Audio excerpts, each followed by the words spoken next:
Hello, everybody. My name is Chad Motice. I'm a supervisor in the Knowledge Center for DRB, and today we're going to spend some time talking about our goals and goal setting for our frontline technicians for 2026.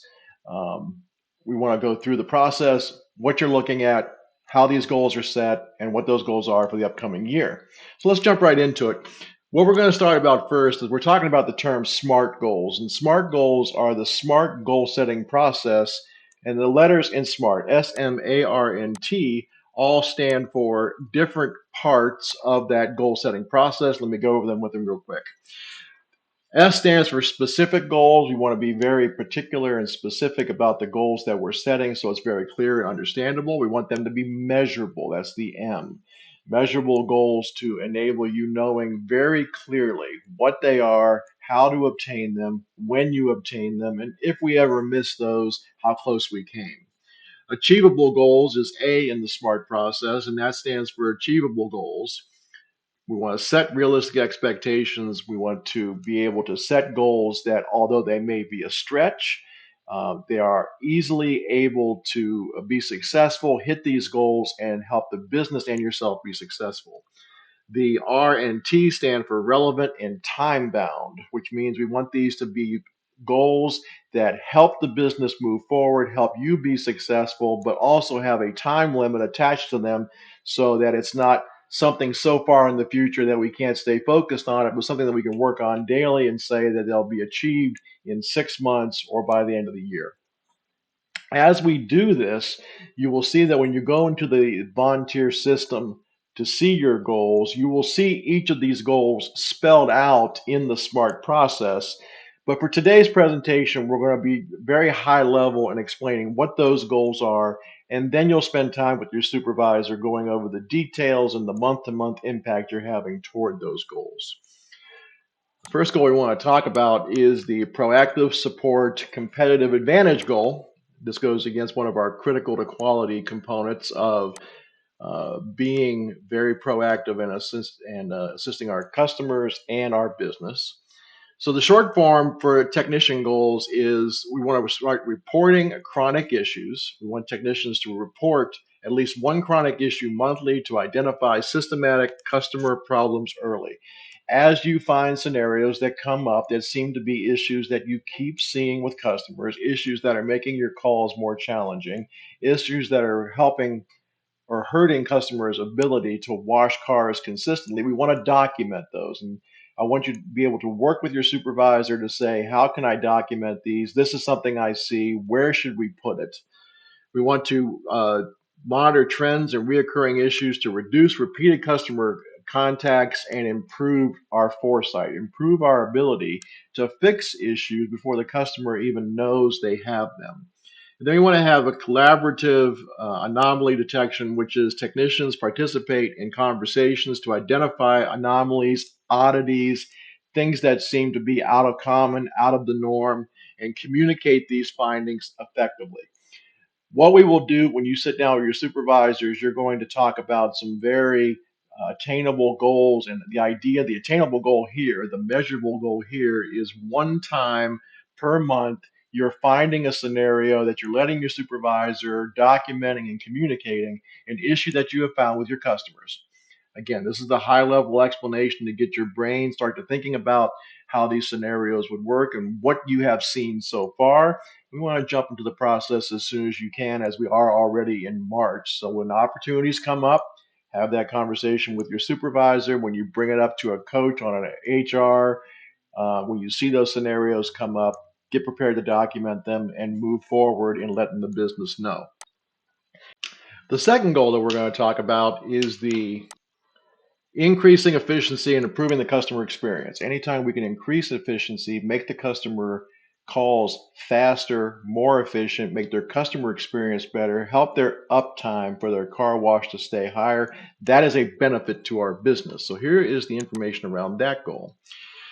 We want to maintain that our technician goals are maintaining a log time at or above 80% to assure productive and efficient tax management. We want to reduce recidivism, the 7-day lag, which is essentially when you resolve a case, does it stay resolved? our goal is out of every 4 cases you resolve, less than one of those 4 ever come back and need to be reopened for whatever reason. Those reasons happen. That's why it's not a 0% goal. We want to keep that number below 25%. First call resolution is 70% of first calls, uh, re- issue calls that we get resolved on the first call, the first attempt. So that first time you say hello, we're resolving that case today on that call 70% of the time. And then mean time to resolution, the average amount of time it takes us to get a case from inception when we find out about it to resolution being less than 24 hours.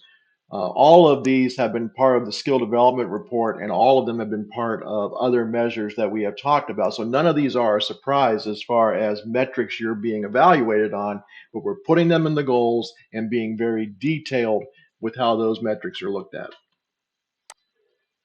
The third goal is revenue growth and enablement. And what we want to talk about here is the quality of service, not just the speed of service, but the quality. How do we sound? How do we come across? How knowledgeable, how educated are we in our conversations? We want the technicians to provide accurate, high quality service that reduces rework and builds customer trust. Anytime that rework is put into the conversation, it's the one thing a customer doesn't want to pay for. A customer does not want to pay for us to have to redo things. We want to get things right the first time. So we want to reduce rework and be as successful as we can from the first step. Call quality accuracy, maintaining at least 85% accuracy on all call quality audits and reviews. This demonstrates adherence to technical and communication standards, being clear, knowing what we're talking about, and making that message clear and easy to understand.